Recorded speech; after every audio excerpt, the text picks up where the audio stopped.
In the neighborhood just north of our building, 511 homes were lost in the last couple of weeks. And I don't know how many were damaged. That's just total loss, 511. South of us, an hour and a half, the fires have burned over 80,000 acres and are moving. So keep us in prayer. Last year, like I said, I wanted to get here in the last minute. I just could not. We had turned our building into an evac center, and it was best for me to stay there.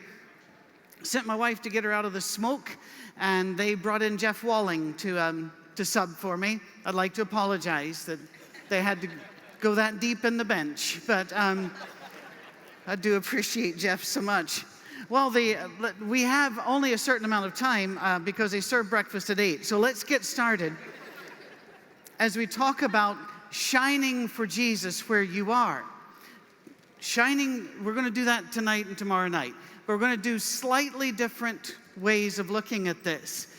Tonight, shining for Jesus among those that know you. Now, that's an interesting thing. Jesus said something which I found very fascinating more than once. He said, "Follow me." Now, it may not seem that fascinating to you, but it does to me, because the things that Jesus did were remarkably simple, but remarkably profound at the same time. And he asked us to bring that here. Now, I'll do a commercial. I don't know if Chris did a while ago for the book that he and Josh Graves wrote called Heaven on Earth. Buy the book. One of our problems in religion is that we have tried to make religion into, if we are faithful down here and do everything right, eventually we will leave this place and go to a nice place called heaven. And that could very well be what the Bible's trying to say, but there are other ways of looking at what it's trying to say. And what Jesus was saying in the Sermon on the Mount was, don't wait, start heaven now. Bring heaven wherever you are right now. That's why, although a few of you have already asked, let me please let you know, you don't need to give us any money. We're all right in Colorado. Every person who has been burned out is housed. Every child that lost toys is getting them replaced. Everybody that needs legal help to get through insurance forms and the like, we're making sure they get it. We intend that when nature or an arsonist, we don't know which yet, brings hell on earth, that we will bring heaven in larger numbers. We are doing just fine. Your prayers will get us through this. And for those 2 or 3 that also said, we've noticed that ever since you've been there, there have been all these fires. I have an alibi. There are 5 guys that'll swear I was teaching a Bible study with them at the time. Follow me. Jesus, I want you to think about Jesus for just a minute. Have you ever wondered about the way Jesus reacted to us? He comes from heaven. I mean, I can't even, there we should stop. He comes from heaven where the angels never even get over how great God is. That's why they're flying around going, holy, holy, holy. It's not because God's ego requires that kind of stoking on a regular basis. It's because they can't get over how holy he is. Now think about that. There's nothing like that for us. We live at 6,700 feet. That's why I'm so energetic right now, is because I'm giddy with the oxygen. But at 6,700 feet, and Pikes Peak is right there. It's just an amazing thing. We've been up at I don't know how many times, 14,174 feet. It's amazing. A lady went up there a long time ago and she wrote America the Beautiful after she got back down and was revived, but she remembered what it looked like. But it is amazing to me the number of people that live in Colorado Springs that don't even notice the mountains. They've seen them. Yeah, the mountains are there. So we made a promise to ourselves that every morning we're going to look out and do a report. The mountains are there. We are looking at the mountains. They are lovely. Now we can go on with the rest of our day. But it's an exciting thing. And sometimes God kind of, spruces up the experience by putting a bear in a backyard. I have friends that have been to Disneyland 20 and 30 times. And I'm not opposed to that. I just don't get it. They've seen it. and yet they just get excited over it. Think about a God that is so amazing, you never get over him. Even when you lived right there for, I don't know how long angels have been around, but for a long time, and they still get that excited. And then God comes from there, puts on skin, basically a bag of fluid with some bones put in for rigidity, and he has to live in a place with no indoor plumbing, no proper food, no proper medicine, not a mattress, nothing. And he gets to live in a family where everybody thinks his mother's a loose woman. And, it gets worse. Even his brothers don't buy her story. So although he's considered to be the eldest brother, he gets none of that respect and none of those legal rights. He is looked upon as an illegitimate child by his own brothers. In the book of John, there are several times where Jesus is speaking to somebody, and they'll look at them and they'll say, "We know who our Father is." That's how he lived. If you were Jesus, being God, how would you have dealt with that? I know how I would have. I would have ducked in the nearest phone booth. Don't start with me. I'm God. I can make one. And I'd rip off the robe, and there'd be super God outfit on, and I would smite. I would smite a lot. I would save Mary because she's pretty cool. But the rest of them are pretty much going right then. But he didn't do that. He took care of a Samaritan woman, a Syrophoenician woman caught in adultery, Mary Magdalene, she had her own issues. The disciples who were completely clueless half the time, and understandable, they hadn't read the book yet. So this was all new, and flannel graph had not been, they hadn't seen that either. So this was new to them. And he didn't kill them. He was patient with them, and he loved them. And then he looks at us and he says, "Follow me." I want to talk to you about that. Why is it we lose so many of our kids? Why is it that so many of our children leave our homes and are not faithful? One of the reasons, and there are many, one of the reasons is the way we treat them, the people closest to us, is not the way Jesus treated the people closest to him. He shined in a particular way, and he said, "Now you go do that." And we forget. Now, I'm a man who has issues. And I live my life out loud. I refuse to be one of those preachers that lives kind of a cloistered life to where you don't know that I struggle too. I struggle too. When I wake up in the morning, I'm not a Christian. It takes me a while. I've never leapt out of bed and said, "This is the day the Lord hath made. Let us rejoice and be glad therein." First of all, if I tried to leap, it wouldn't work. I would fail to nail the dismount. It would not be pretty. And then I'd probably say some words.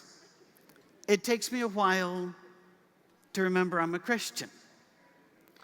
But once you remember, you need to deal with each other in the home as a Christian.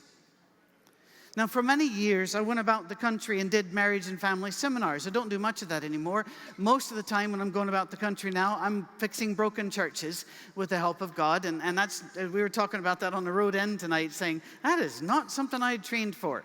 Those of you that don't know me, I have zero theological training.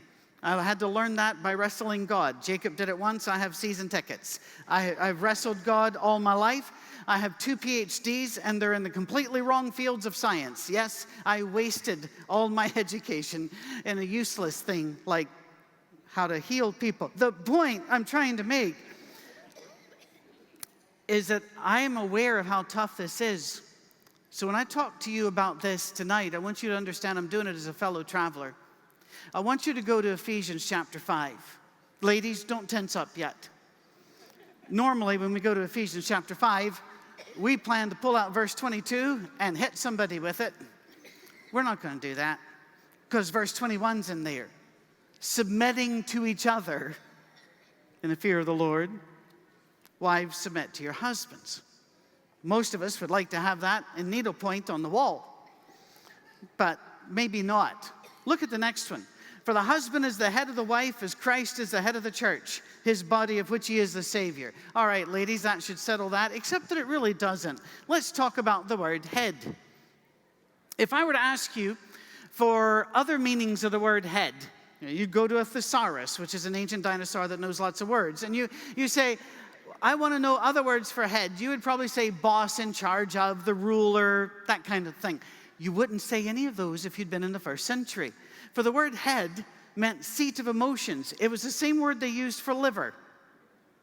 Now, you might say those stupid people, but we talk about venting our spleen, and we talk about having gall in our speech, and we even say, I love you with all my blood pump, which makes no sense at all.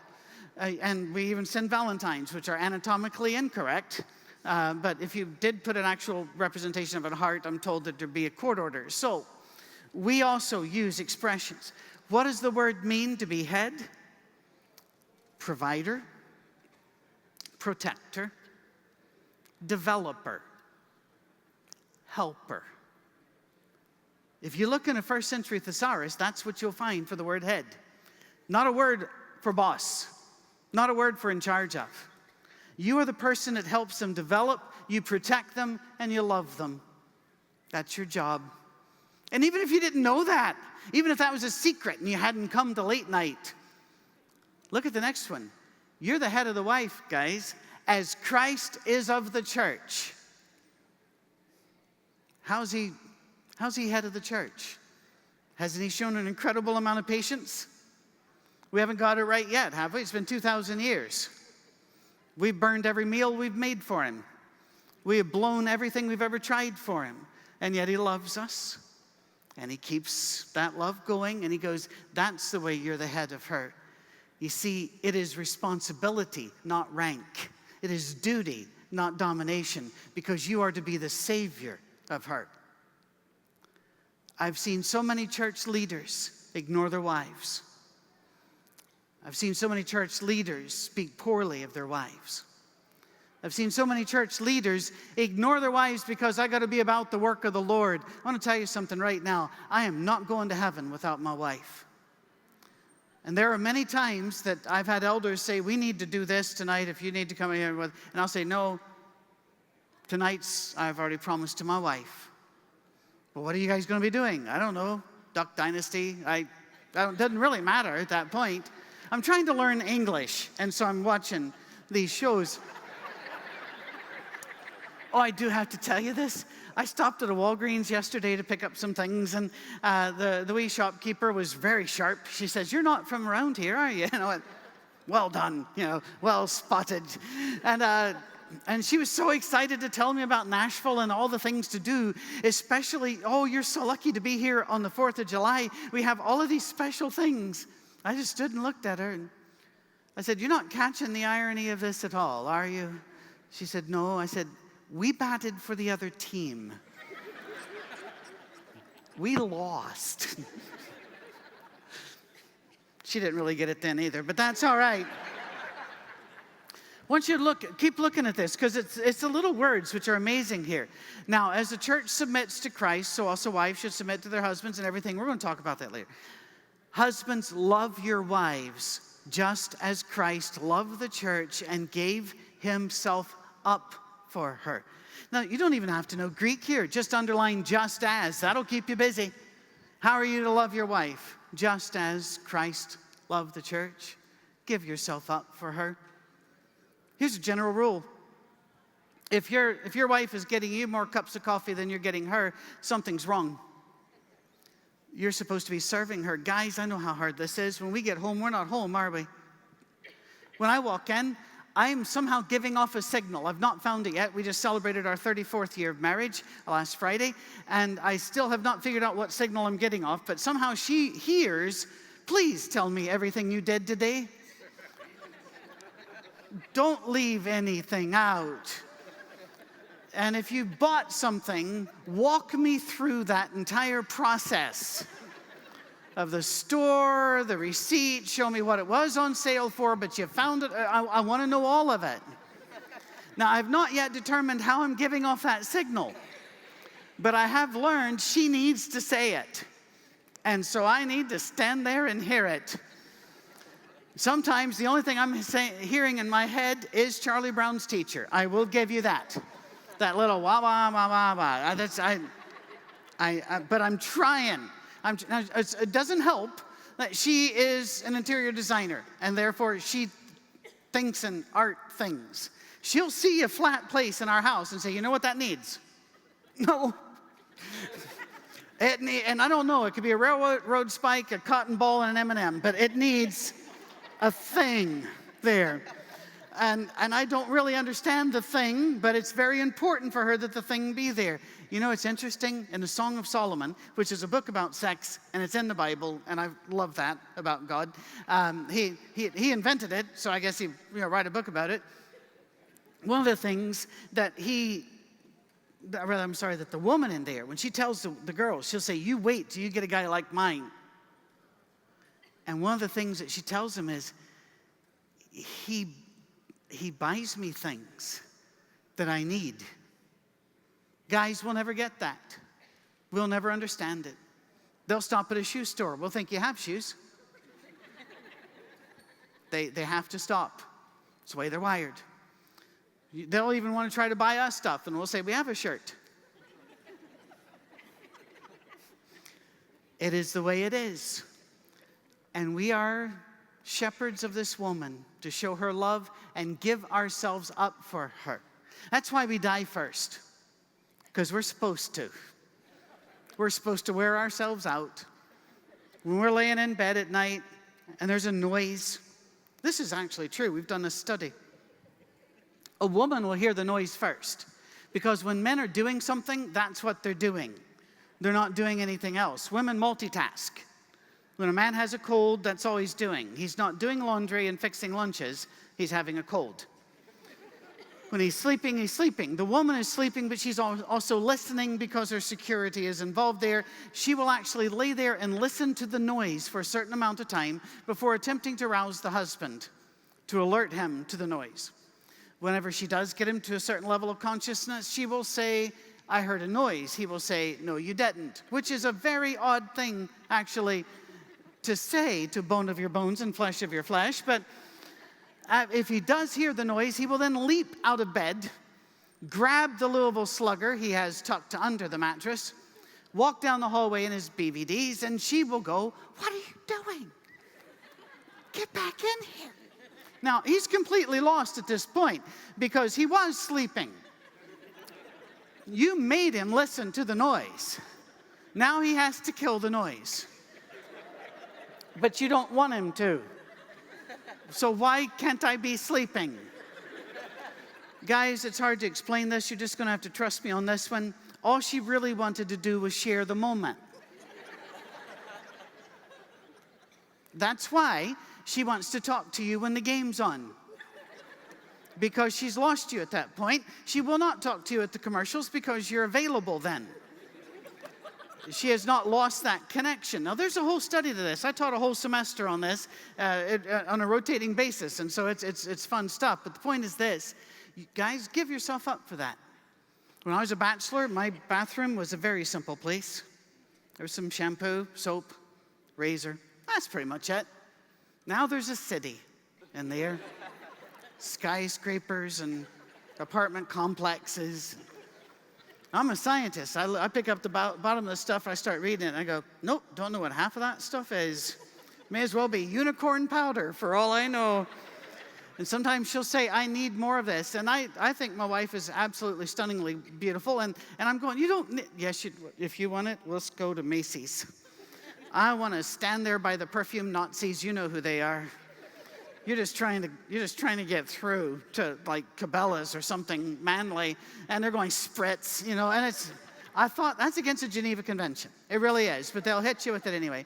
And you stand there with those scary makeup ladies, and then you buy what could be illegal for all I know, because it's under a counter somewhere, and there's not a tag on it. They just surprise you with the hit. Give yourself up for them. For your children, too. Give yourself up for them. Our daughter didn't start dating until, what was she? Almost 18, almost 19, wasn't she? Yeah. And, she's stunningly beautiful, and she's incredibly intelligent, and has a great sense of Scottish humor. She was born in Scotland. She lives here now. Sounds like a Dixie chick, but she was there was a time she knew the language. And so, we were wondering, well, what's wrong? And she just told me, she said, I'm not in a hurry to get out of here. You guys love me. So I told Cammie what we were doing wrong. No, I said, no, we're doing it right. This is so cool. She said, I'm going to have to find somebody who absolutely is amazing before I'm interested in leaving here. And she did. She found Josh Graves, and he is amazing. And she married right. Our son did about the same thing. He didn't date. He waited until he came back from the Marine Corps, married a Christian girl, and we're going, you know something?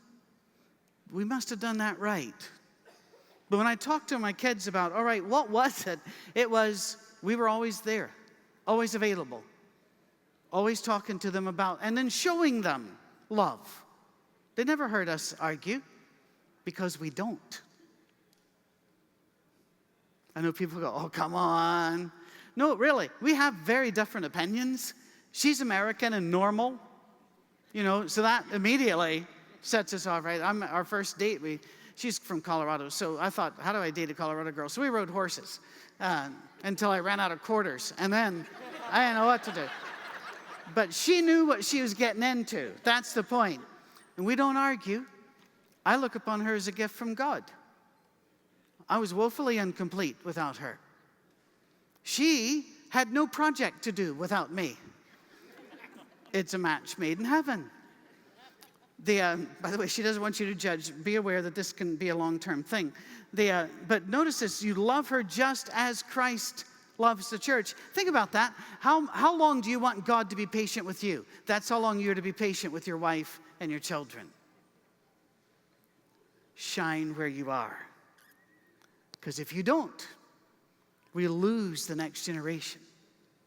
Jesus did not respond in kind to his brothers. How do I know that? Because when he was resurrected from the dead, they became believers.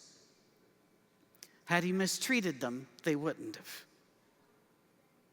He must have remained patient with them, never returning evil to them.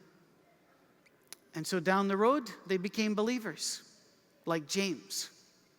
I find that to be a wonderful thing.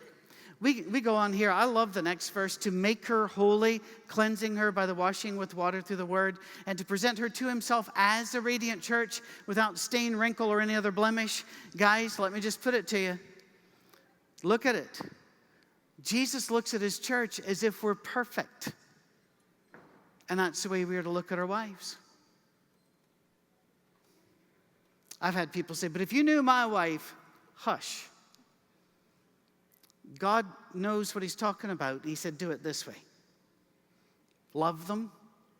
Your job's not to say, you're picking up a wee bit of poundage back here. First of all, you'll see Jesus. Maybe 2 or 3 times, because you'll get halfway through that tunnel. She'll drag you back. Second, what made you think women weren't supposed to gain a little weight here or do a little something here? She's a person. People change shape. People change. And you're supposed to be with them all the way. In fact, you gave her permission to. When you did the wedding thing, you said for better or worse, richer or poorer. You basically said, hey, whatever, I'm with you. She believed you. Good. By the way, ladies, if you're thinking, well, why don't we talk about the men like this? The problem is men think we look pretty good. Really. God has fun with this. He takes all the weight off our rear end, sticks it right up there where we can appreciate it. Makes our arms and legs real skinny and puts that lumpy all around us, then takes the hair off our heads and sticks it in our nose and ears, and we still don't get it. We look in the mirror and we think, I'm still looking pretty good. Every man in here thinks he's 5 sit-ups away from a date with a supermodel. So we don't really understand that. God allows us that little idiocy. But we are to treat our wife as if she had no fault. For over 30 years, well, not quite over 30 years, I guess we haven't been back in America for that long, 20-some years.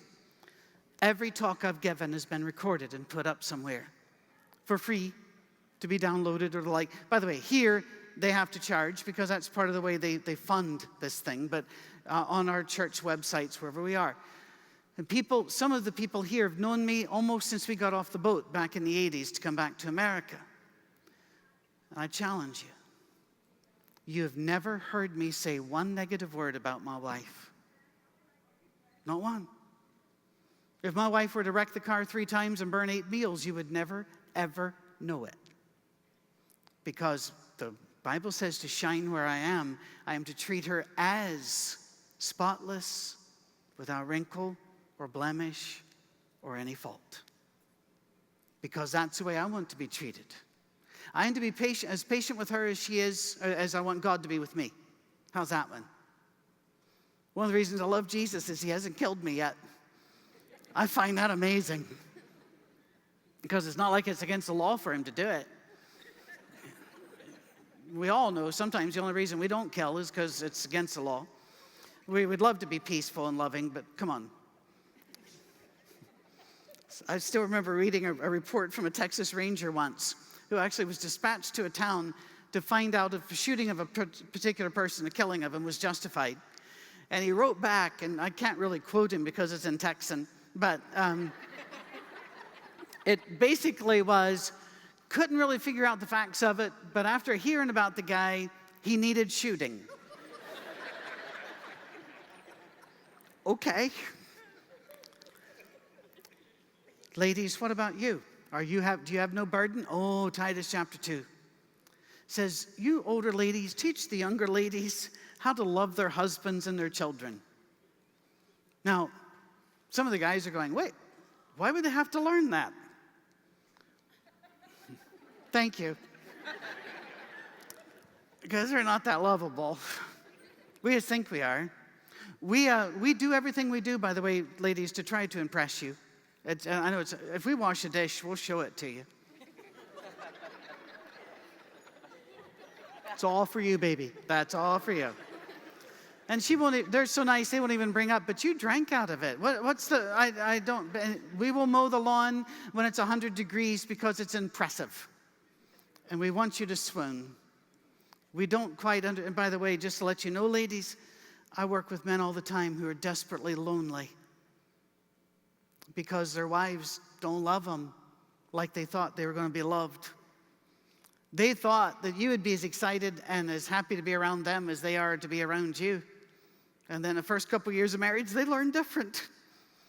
Because you would just be trying to make biscuits or something, and they're going, hey, you're looking good. You're going, get away from me. So they got away from you. You know, I had one lady say, I don't really get that. And I said, look at it this way. Even a cow learns, don't lean on that electric fence. It hurts. And so they go to their chair and they sit. And they go to sports and they go do something else. Because they thought you were going to be crazy about them. You see, there's the problem. In marriage, it's always a clash of systems. The groom's looking back at the bride going, that's the one. That's the one I want to spend the rest of my life with right there. And the woman's looking at him going, I think I can do something with him. Shine where you are. Elders, if you can't be nice to each other in the room, you can't be God's shepherds for the flock. You gotta be nice to each other. Gotta love each other. Gotta serve each other. We've got to learn how to be nice in kindness range. If you don't know about that, we're going to talk more about that tomorrow night, he said, checking his watch unobtrusively. They don't have a big clock or anything, and I don't want to get zapped or this thing to open up, so I don't know how that works. The word kind, it's easier to be good. It really is. To be good, you can write a check for $10,000 to the Haitian orphans. To be kind, you have to touch them. Because the word kind means those within the reach of you. You're kind. You are good to those within that arc.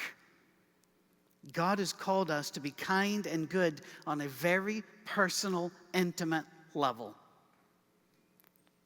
Not just to husbands and wives and to our children. Remember, he said, don't provoke your children to wrath. Raise them up.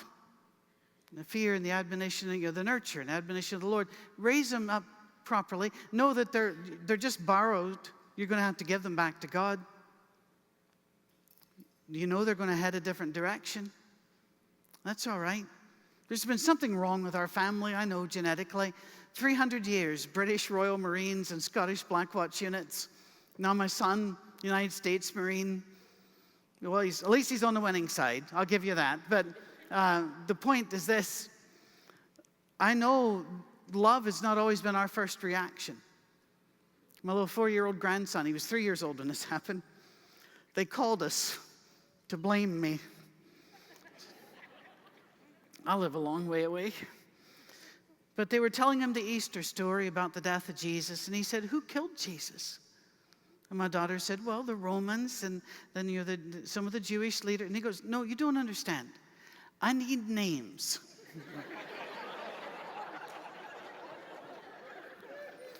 There's no way in heaven I can blame that on my wife's side of the family, and Josh is nice. It didn't come from him. It doesn't matter what you're wired like. God says love. He doesn't say love if you're a loving person. He doesn't say be kind and get involved in people's lives. If that's the way you're wired, he says do it.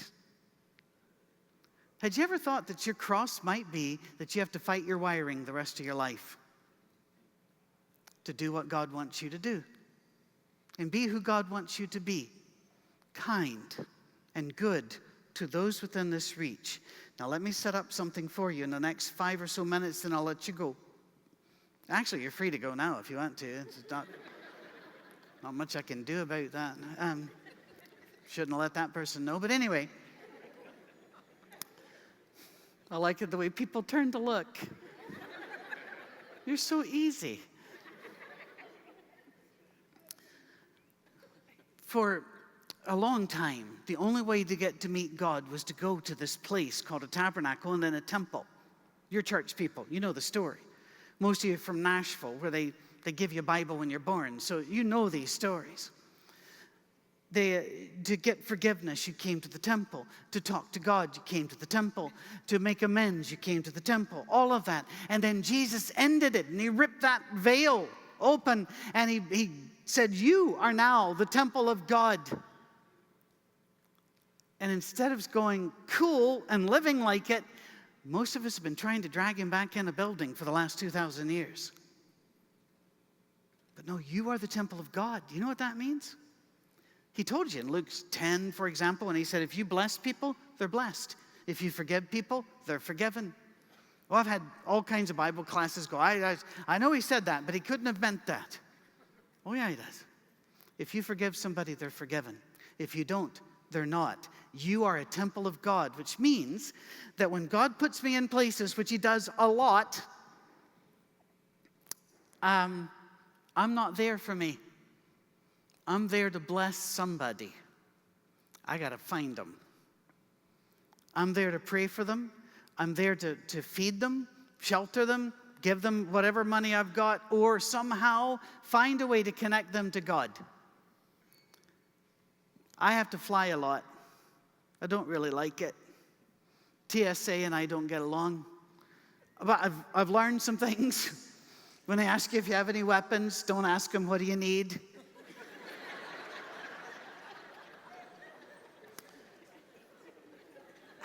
I get on airplanes, and it seems that my wife calls me a squirrel because she said, you spend your life collecting nuts. Yes, I do. I had one lady sit beside me, God bless her. I know it's going to be very hard for you to believe this. She actually talked to me the whole trip about why she and her sister voted for Taft. I had to look him up. And afterwards, I turned to my wife and I said, why did she think I needed to know that? I get on an airplane, the last thing I really want to do is talk to anybody. I found if you wear a shirt that says, ask me about Jesus, they won't talk to you. So that helps. I have found God likes to put me there and put somebody next to me that needs me. I was on the world's worst flight once, landed in Memphis, because we lived in Detroit, and I was going down right after Hurricane Katrina to do a youth rally for the shattered little churches along the coast, and I go back every year now and have ever since Katrina. And by the way, it's all kinds of churches. They just needed somebody to come down. I said, all right, I'll go. Landed in Memphis, and they said, all right, here's your plane to Alexandria, Louisiana. It's about that big. And storms are all around, and I'm thinking, they're not gonna, and they called us, we got on that little flight, we're sitting there. After a while, they start the engines, I'm going, that doesn't make sense. Then they take off. I literally was bruised from being banged against the side of this thing. I've flown air yak, and I've never had a flight like this in my life. The pilot was, saying, we're going to have some really bad turbulence, and I'm thinking, all right, first of all, we know. Second, just do this. We're going to have some bad turbulence. The flight attendant stayed in the wee jump seat the whole time in the crash position. I'd never seen that before. And she's facing us, which kills morale. She only talked to us twice. One was to say that there'd be no beverage service. I'm going, okay. The second was there'd be no going to the bathroom on this flight. And I'm thinking, I don't think you can stop that. And to my shame, I heard the young man behind me turn to the fellow in the seat beside him and say in a querulous, though shaky voice, would you mind if I told you the difference Jesus has made in my life? And he started talking. He got all the way up to about the cross before he needed the little bag, but he got there. And I'm thinking, all I'm thinking about is how can I kill the pilot and get away with it? And he's trying to talk to people about Jesus. And then I remembered that I'm a member of the Church of Christ and I believe in baptism, so it's pretty much too late for everybody in the plane.